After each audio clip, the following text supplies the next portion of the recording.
With their introductions over, the teacher motions for them to take a seat. Wait a second.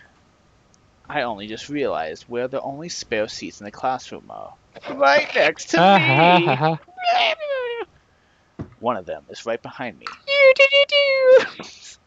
With a window view too, and the other is to my right. So what means they'll both? So that means they'll both be so that means Are you also affected? I got a case of the giggles. I'm trying to suppress it. All right. So that means they'll both be sitting beside me.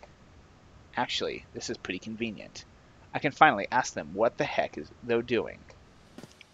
Sayaka, with a spring in her step, waltzes toward the desk behind me. Hikari stomps her way over and takes the other desk. I lean out from my desk and try to catch their attention, but I'm cut short by the teacher, who resumes whatever he was talking about before. Damn it. I don't want to get in trouble for talking during class.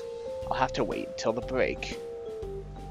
That's 2 lessons away, though, which is practically an eternity. I swing back around to the front of my desk. I can't do anything right now, so I'll just pay attention to the teacher and... no. How can I pay attention to anything when 2 magical girls are sitting next to me, near me, whatever. I want answers now. Drumming my fingers against the desk as the teacher continues to drone on. I try to think of a way around this. It's better I don't speak during class, so... Ellipses. Of course, it's so obvious. I dig into my school bag and pull out a notebook and pencil. I'll just pass them a note. It's simple and silent. What could go wrong? It's a bit of an immature means of communicating, I'll admit, but I'm desperate here. I scribbled down my message. What are you guys doing here? I may as well get straight to the point. I tear the page out, almost ripping it in half in the process. Only one question is left. Who do I give this note to? Probably Sayaka. Yeah, she probably would give you more information. What'd you say, Mclovett? But Hikari's closer to you. Oh, yeah. Maybe more discreet versus like hand behind you. Yeah. Wubs, you're the main character. You decide. Hikari. Right. It's easier to pass her the note without looking too suspicious since she's to my side. Keeping my eyes forward, I casually lean out and slide the note onto her desk. You have experience in this, Mclovett, I can tell. I just narrowly avoid the teacher's ever-vigilant gaze as I do so, his eyes sweeping over the class like a searchlight view. I'm hopeful that this might actually work, as I watch Hikari from the corner of my eye. She gives me a sidelong glance, picking up the note with 2 fingers as if it were contaminated. She brings it up to face, scans over once, and then crumples it up with a sneer, tossing it back my way before focusing on the lesson. Hush. Look, she has a little cat face. Well, that was a failure, and I feel like the teacher is keeping a closer eye on me than he did before, so I probably can't get away with passing another note to Sayaka instead. Feeling a little hurt from her crushing rejection, I slump forward, keeping my head dropped and propped up lazily with a hand. There we go. If she's going to be like that, I suppose I should try and piece things together as best I can until I get a chance to talk to them properly. Let's see. You said that they were my guardian angels before, right? And that attack from before must have spooked them to the point where they feel watching over me from afar just won't cut it anymore. I mean, they literally said that to me during that thing, but whatever. That's as good a conclusion as I can come up with on my own, anyway. Since the Ice Queen over here refuses to even throw me a scrap of information. This is Ruby now? Yeah, I get it, yeah. First lesson of the day goes on at an agonizingly slow pace. I can't focus on a thing, no matter how hard I try. After what seems like an eternity, the bell finally rings, announcing the end of the lesson. There's still another lesson to go before break time, though, which makes it impossible to talk with the girls, especially since the next lesson is PE, where the boys and girls are separated. Why is life so complicated? Why gotta be so complicated? After reluctantly getting changed for PE, I'm soon in the schoolyard with the male half of our class. Much like the first lesson, I find it hard to pay attention to PE teacher as he goes through the basic warm-up exercises. I follow the exercises, just about, with as much enthusiasm as a zombie. The rest of the lesson is sort of a blur, at least until some of the male students start to look towards the track field where the girls are. They're staring in amazement, some even rubbing their eyes as if it couldn't be real. What's so amazing? What are you guys looking at? I muscle into the crowd that formed so I can actually get a look at the field. No way. The girls are running on the track, which isn't an amazing thing in itself, but it's who's running on the track that makes it such an unreal sight. Of course. Starting with this, Sayaka is blazing across the track, practically a blow as she leaves us others in the dust. She's literally running circles around them. She doesn't look tired or exhausted at all either, save for the beads of sweat creeping up. In fact, she has a big smile on her face, clearly enjoying it all. As if it wasn't obvious before, these girls are completely different, on a completely different level. I'm sure she's breaking several kinds of records right now. The other girls in the group helplessly trail behind her, their expressions ranging from sheer confusion to envy. Some of those girls are, well, I guess were now. Some of those girls are, well, I guess were now. The top of their class when it came to track too. But she's making them all look like snails in comparison.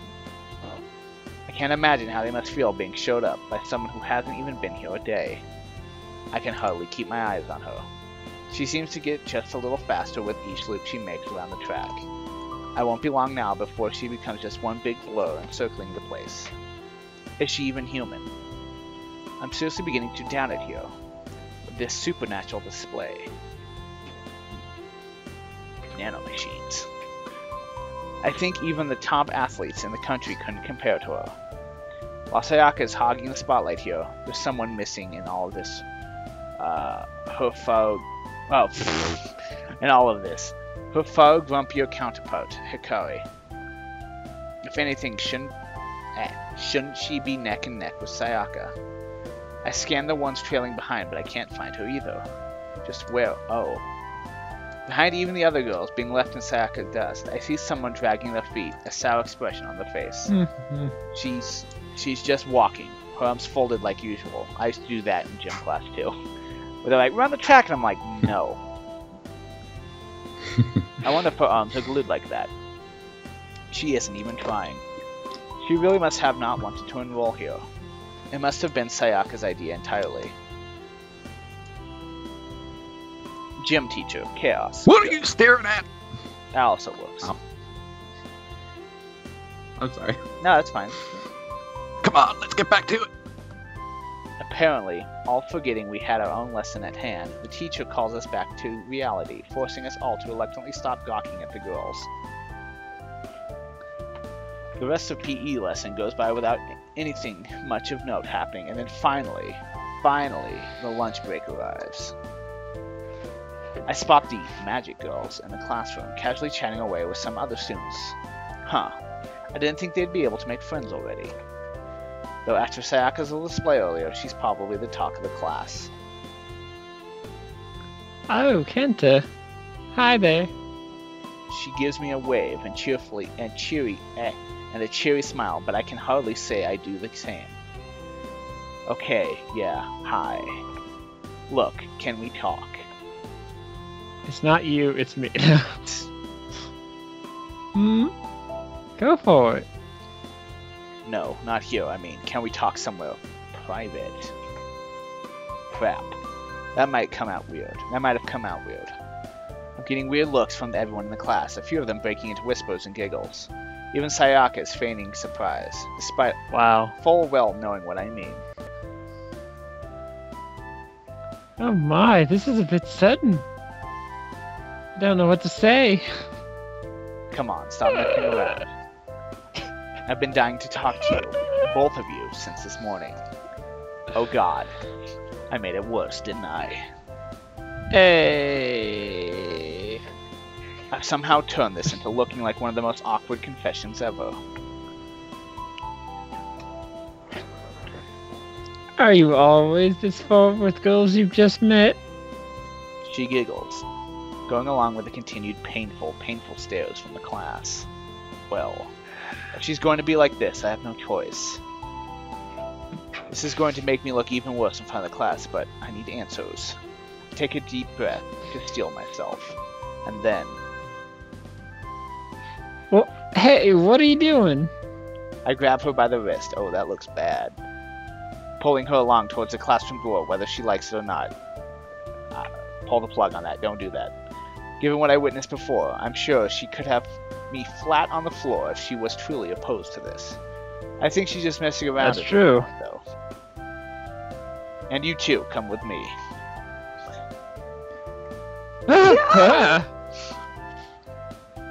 Who said you could touch me? With my free hand, I take hold of Hikari's wrist, no doubt cementing myself as some sort of deviant within my class. Thankfully, they both fall along without too much resistance. Ignoring the brunt of Hikari's verbal abuse, I continue on to the doorway. I just have to find somewhere quiet where no one will hear us discussing the magic and monsters business. The question is... Oof. Oh dear. In all my haste to escape the classroom with both the girls in tow, I crash into someone who already making their way through the door. They stumble backwards, looking slightly dazed. Thankfully, they don't look hurt. Ah, are you okay? Sorry about that. I offer her an apologetic smile. Who is she again? She must be from my class. I can't recall her name at all, though. I'll do this one. I can do this one. Okay. It's fine. She speaks in a cold tone. Her equally cold eyes lock onto my own in an intense stare that completely betrays her words. Yikes. I guess she has a reason to be annoyed, given my clumsiness. But this is a look of pure hate. Okay then. Confirming she's okay, I continue on with Hikari and Sayaka. The protesting, mostly from Hikari's side, increasing in volume. I can't even begin to imagine what this might look like for people passing by. I'm sure even as I heard from the stairs, the girl is still... Wait. I'm sure even as I heard... Oh, head for the stairs, that girl is still staring at me. Did I do something to annoy her? I mean, besides the clumsiness from today, of course. I can't worry about her for now. I have bigger problems to worry about. Namely, 2 big problems, one in each hand of mine.